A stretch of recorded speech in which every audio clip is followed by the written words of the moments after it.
Hello guys, today I'm going to be painting and weathering this 3D printed Little Willie, which is widely regarded as the world's first tank. Now surprisingly, there don't seem to be any modern mainstream plastic kits of Little Willie, so I thought I'd use this as a chance to take advantage of my Mage Pro 3D printer, which can print pretty big models.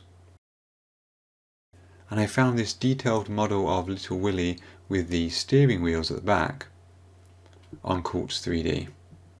As you can see, this is a design by a creator called Matar Silva, and he provides the model in a number of formats, so individual parts if you've got a smaller 3D printer, but one complete model if you can fit it onto yours.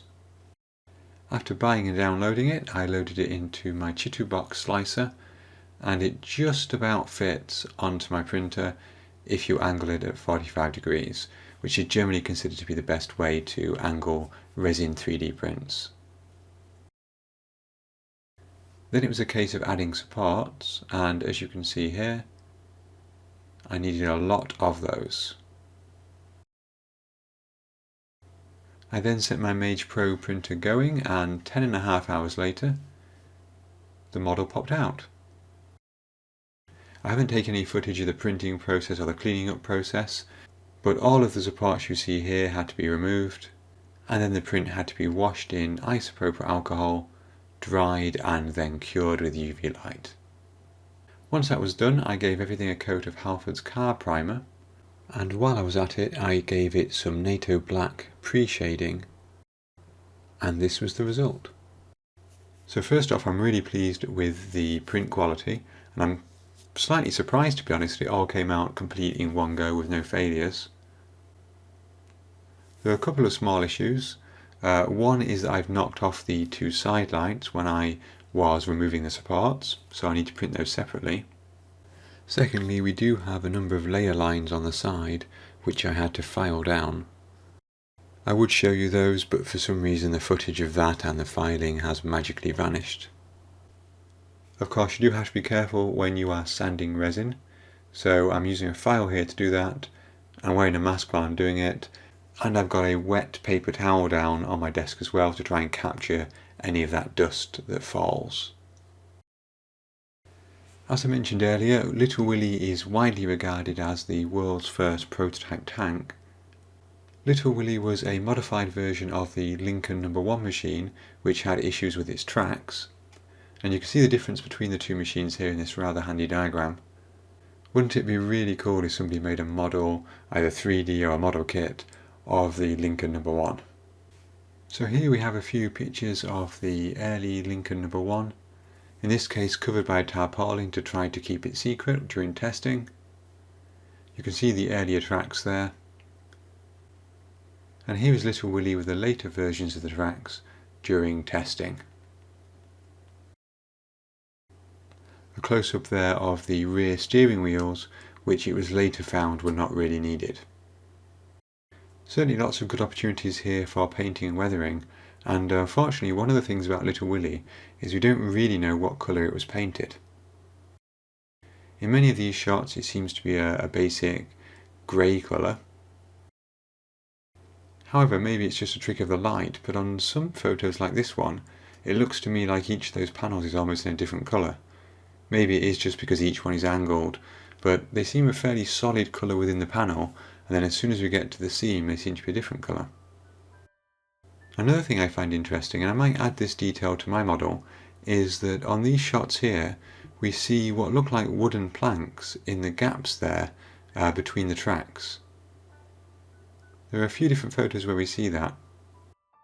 I'm not sure if there's some kind of ballast or something like that, but it's worth looking at, I think. And then finally here, this last shot, we've got some nice details of some of the wires and the cables that go to the steering mechanism at the back. So lots to consider there, and some fantastic images. And I haven't even mentioned it yet, but the development on Little Willie took place from September 1915, and the name Little Willie comes from an insulting reference to Wilhelm II of Germany. So back to the painting, and I decided to go with the grey colour. Because it's a single colour, I knew I would need to try some modulation, so rather than trying an off-the-shelf grey, I simply mixed my own with some Tamiya black and some Tamiya white. I put quite a dark coat on the underside of the model, including in the gap between the tracks and the sponsons and the underside of the sponsons. Then I went through 3 or 4 levels of lightening that with a little bit more Tamiya white, gradually moving up the vehicle as I did so, until I used the second lightest colour to do the top of the vehicle. I then added a little bit more white and put the lightest colour just on certain parts of the top of the tank. And after all that, you can see very little of it on the camera, but I promise it is there, as sadly are some of the layer lines still.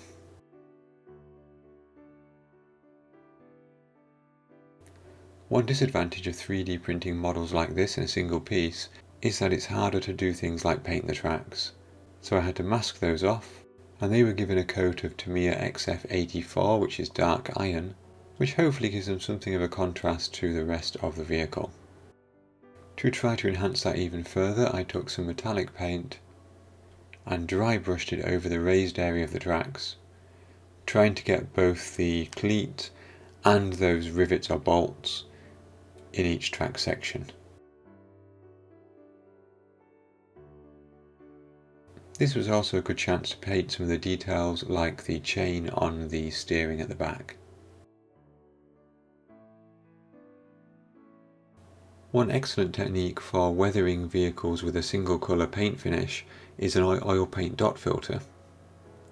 Here I've taken a range of oil colours from a very dark sepia colour down to a tan. I put dots of them over the surface, and then with a brush very lightly dampened in odourless thinner, I'm running that down the sides of the vehicle vertically to try to simulate dirt and grime and rain streaks and so on. It's one of those techniques that looks a right mess when you first do it, but it's very flexible, it's very forgiving of mistakes because you can clean it up quite easily, and it does make quite a big difference, as hopefully you can see here. The dot filter just seems to give a bit more depth and vibrance and life to that paint finish.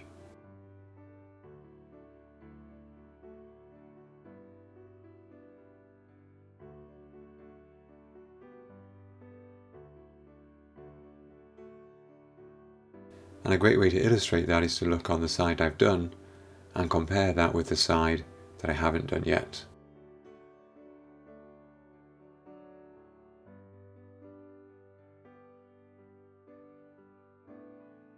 I tend to work on one section at a time here when I'm doing this,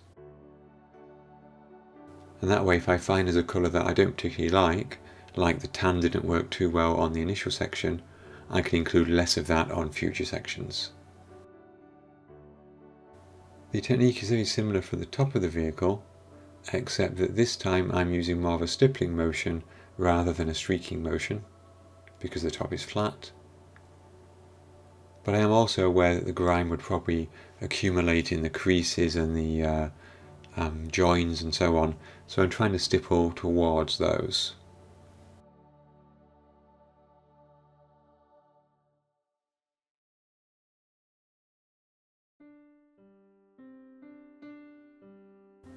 This is one of those effects that you do need to sort of overdo during this process because it looks a lot less pronounced once it's dried.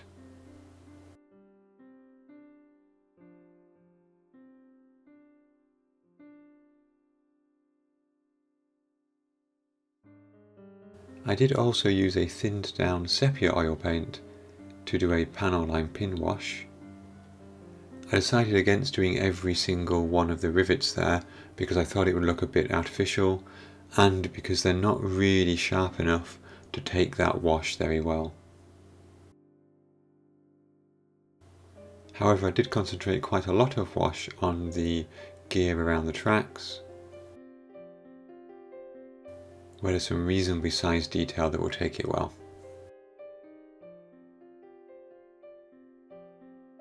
You can see there on the rear wheels, the outer surface is not perfectly smooth. That's not a fault of the model, it's an error with my 3D printer. It printed it badly and I had to cut off and sand down those parts. As you can see, I did try to apply this quite liberally, with the aim of trying to dirty things up and break that single colour paint job as much as possible.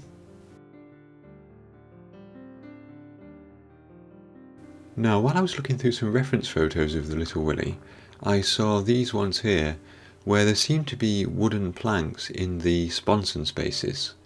I wasn't sure what they were for, and when I asked you guys on my community tab, some of the suggestions included that they were for unditching, or that possibly they were deliberately blocking the mud chutes there to sort of test the vehicle to breaking point, test it at its limits. I'm not sure which of those theories, if either, are correct, but I thought I would include the wooden planks because they will provide a small amount of much needed colour. These are simply coffee stirrers, cut to length, and I hadn't actually realised at first that the planks in the reference images are one long plank going on the inside of the sponson. I can't do that on this model because the centre section there is built up behind, so I simply use two separate sections with as flat an edge as I can to simulate planks that went all the way through. They were given a wash with some acrylic paint thinned with water, and then the small bars there which hold them in place were created with some styrene rod. I could have designed and 3D printed these, but instead I decided to take some very thin styrene rod and try to cut it into a rough bolt head shape. These are not particularly accurate, and you can tell they're not quite hexagonal, but it was quite fun to make them, and I do think they look okay.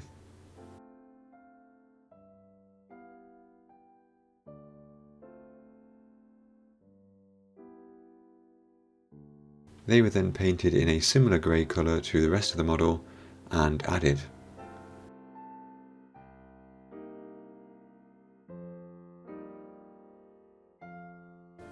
Since I didn't do a pin wash on all of the bolt heads, I wanted to highlight them another way, so I took some lighter grey and went over every single one, just trying to highlight them.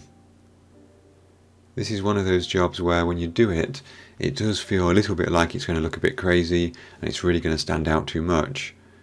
But once the paint has dried, that effect does fade a little. There are lots of bolt heads on this model. I also dry brushed that same light grey colour on some of the raised detail.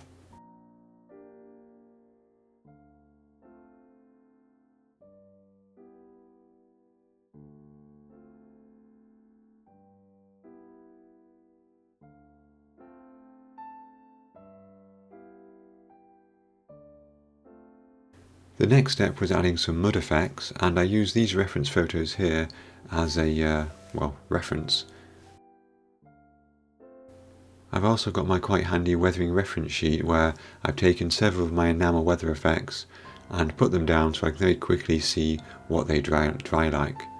This is simply a sheet of styrene with some grey primer on it. And in this case I went for the wet mud, which has a semi-gloss look to it, the loose ground, and the earth. This is really useful since the names of these products are essentially meaningless. Loose ground versus turned dirt versus wet ground versus wet mud, I mean, that doesn't mean anything, does it? So it's just good to see what they actually look like. This is the first product, the darkest one of the three, which is the wet mud. As you can see, it is quite thick, and it goes down on the model quite thickly as well.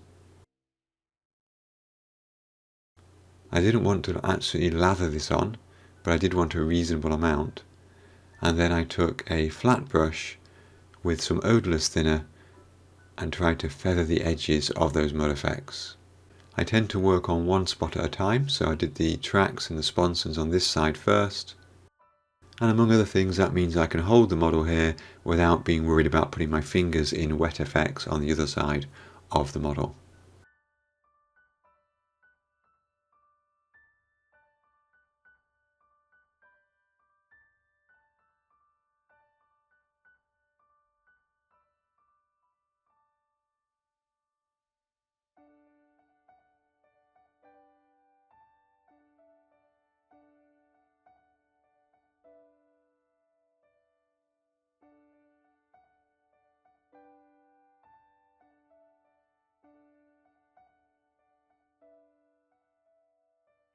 While the wet mud was still drying, I took some of the loose ground, lightly thinned with some odourless thinner, and applied it to the model, sometimes over the top of the wet mud so it would blend, sometimes on its own.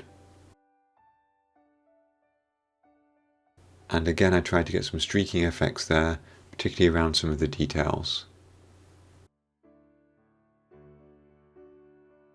Really here I'm just trying to build up some mud without it being too heavy.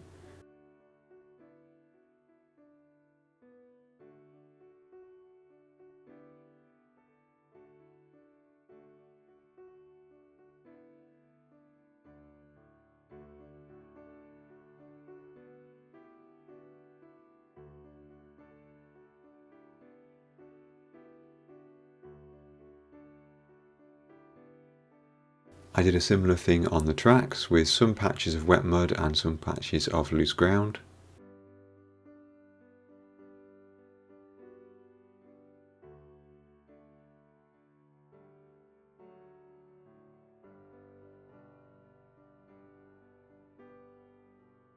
And in fact, once that was all done and I left it overnight to dry, this is what it looks like about 24 hours later.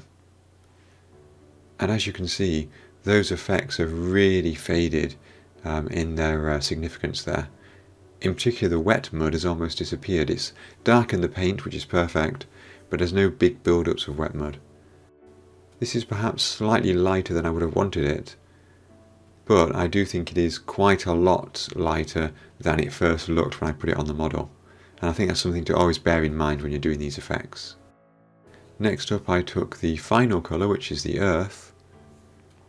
Again, very lightly thinned with some odourless thinner, and in this case I did some speckling from the underside, from the front, flicking the paintbrush against an old off-cut piece of sprue to try to get some splash effects up there. Once that was done and everything was dry, my 3D printed Little Willie was ready.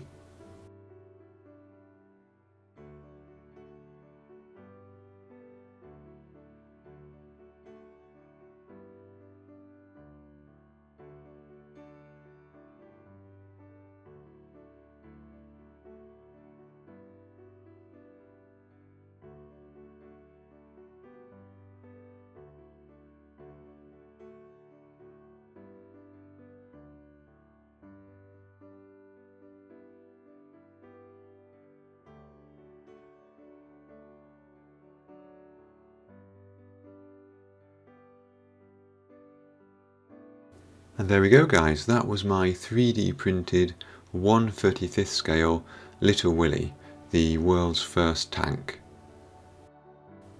I had a lot of fun with this one, a combination of the unusual subject, something that you can't really get in a model kit very readily, and the fact that there was a lot of fun weathering and painting involved, really made this a fun and enjoyable project. And of course, because I bought the STL, I can always print myself another Little Willie if I feel like building another one. Perhaps I could build it without the sponsons and try the previous earlier version tracks. Perhaps I could build the turret, which is supposed to have gone on top of the original. Perhaps even a fancy version of it being captured and in German markings. Who knows? Lots of options. To me, this is where 3D printing really comes into its own, when we've got some quite skilled modelers online who sell their creations for really fair prices, and they tend to cover things that you wouldn't find elsewhere. Again, I have put a link in the description to the creator of this model, Matt R. Silver, and he does have a wide range of models there, so I think I'll be going back to his page on Culture 3D and seeing if there's anything else that I can build in the future. Of course, there are a few limitations to this. I've definitely got some layer line scarring on some parts of this model, and I definitely could have done a better job of cleaning up some of those supports, which I simply didn't notice until later on. Nevertheless, I'm really happy with the final result, and I hope you've enjoyed this video too. I would like to say thank you to all of you for watching, and special thanks to my Patreon supporters and my YouTube members. Your ongoing support is massively appreciated, guys. I really appreciate it, and all the encouragement and comments and so on, discussions that we have on the respective pages. So thank you very much for all that.